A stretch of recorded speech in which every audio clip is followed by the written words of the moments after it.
Oh, yeah, I know. It's not mine. Yeah. Can I just look at that? Yeah, sure. Wrote it up. Oops.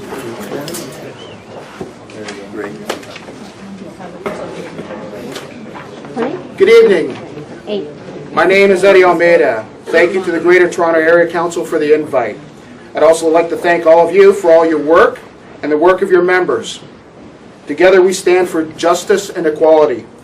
You know, taking time out of your lives to come here tonight shows yet again your commitment to your members and those that you represent.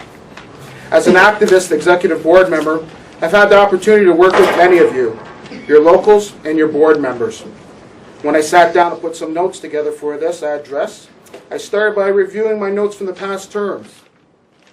For many of you who have read the board minutes, you know that I'm always pushing for members' rights. I have moved motions, more motions than most board members, even those that have a lot more time than me. I'm always pushing for greater accountability and transparency for the members to see what their union is doing. I've written those motions after speaking with members. They know what they want from their union. Workers and equality continue to be under attack. In the last year, we have seen governments and employers tell workers that they need to tighten their belts more. All the while, they give out record bonuses and give themselves raises. Shame, I say. Shame on them. After hearing the federal and provincial budgets, I guess not much has changed. They are speaking of investing in hospitals and building new ones. Well, they built a new one in Peterborough, and then they laid off 225 full-time employees. How does that help our communities? How does that help our families? How does that help our members? They're building 2 new jails, but to what end? They have something called direct supervision. Sounds pretty good, eh? Well, that just means those staff will directly be supervising by watching monitors. Management has already stated it will cut half the staff. Again, shame on them. And the best, or I guess the worst, is they're bringing in Don Drummond in to look at efficiencies. He last worked with TD as an economist and is well known that he is someone who likes P3s and private investment. I'm sure they will again try to kill the golden goose known as the LCBO and all the protection those members provide to our young people and our society and the highways and the byways.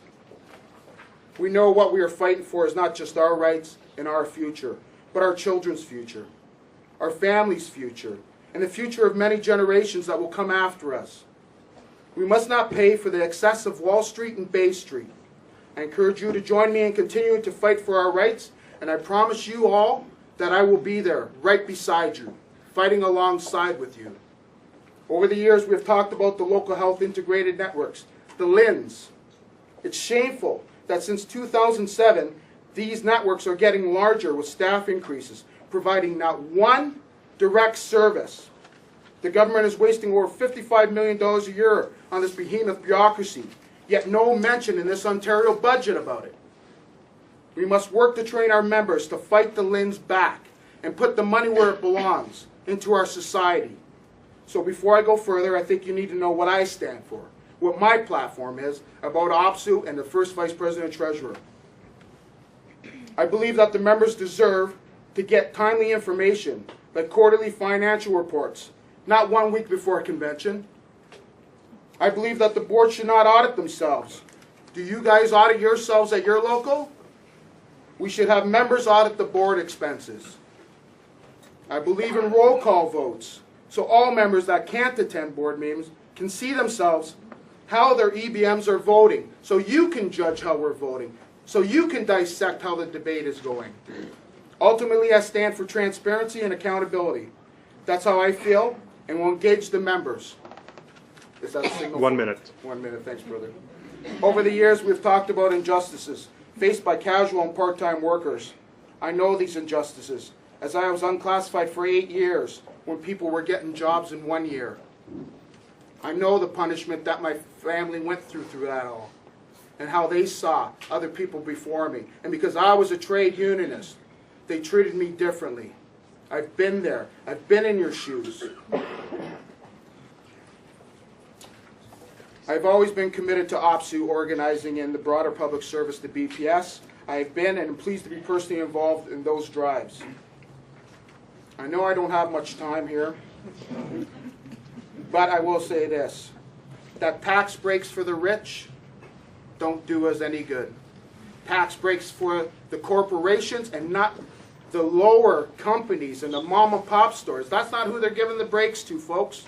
They're giving it to corporations. Thank you, and you know what? I will say this, thank you for the videotape.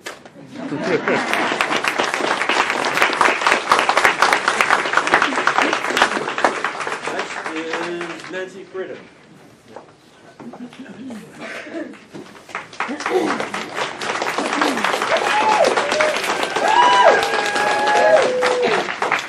Well, good evening, comrades and sisters and brothers and friends and special guests who have traveled across the province to come here tonight.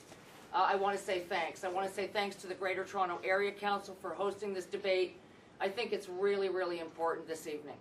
So in case you didn't know, my name is Nancy Pridham, and I've been on your OPSU Executive Board for the past 10 years. And on March the 12th, Region 5 acclaimed me as the Regional Vice President, and I want to say thanks to my region. It was an overwhelming response and an overwhelming sense that you actually really supported me, so I want to say thanks for that. Members are engaged across the province of Ontario. I've had the privilege. I'm thankful to be home, by the way. I like home. You don't realize how important it is till you get here. I've been to Kingston. I've been to Sudbury. I was in Mississauga on the weekend, and the reception from the membership has been fantastic. Folks are really engaged out there. You've been telling me that you think OPSU can do better, and I agree with you. I think we can do better as well. I've told you across the province, so my story isn't any different, and I told you in Region 5. I believe in free collective bargaining. I believe in the right to strike. I believe in supporting members in campaigns and lobbies where they don't have the right to strike and where they're going to be forced to go to arbitration. I told you that I believed in unionized workers, in using unionized workplaces and supporting working people wherever and whenever possible. And you know what? My resolve is stronger than ever after hearing about last night's budget. You know, due to some gains in healthcare, and I'm thankful for that, that's the sector I come from. And due to gains in the education sector, well, you know what? Somebody has to pay, don't they? And as usual, the government's knocking on the door and they're saying that public sector workers are going to have to pay, and particularly public sector workers in the OPS. More privatization. Don Drummond, are you kidding me? An economist from the Toronto Dominion Bank, the multinational corporation, a huge conglomerate. Wow. Privatize, privatize, privatize. That is Don Drummond's agenda. Jail reform. Perhaps people didn't know that across the province they're going to be shutting down jails. I read an article in the Windsor paper today from the president of the Windsor jail. He says, are you kidding me? Our jails aren't being utilized? We're sleeping 3 people on a weekend. And they're going to shut that jail down, a town that's already been destroyed from private sector cutbacks, so it's pretty horrific. I'll tell you though, we have an opportunity, and we better snatch our opportunity while we can. We have a federal and a provincial election before us. We have to elect people that walk like us, that talk like us, that look like us, people that promote and support families, people that support communities. I'm talking about people that are left. No, folks, it's not a panacea voting for that government. In fact, we should be engaging all 3 levels of government all the time. No one should have a favorite seat at the OPSU table. Everybody's in this together. So we've got to form a network on the ground floor. We've got to partner with our community resources. We're not going to win this local to local or even union to union. We must have a strategy that puts us with our partners across the province.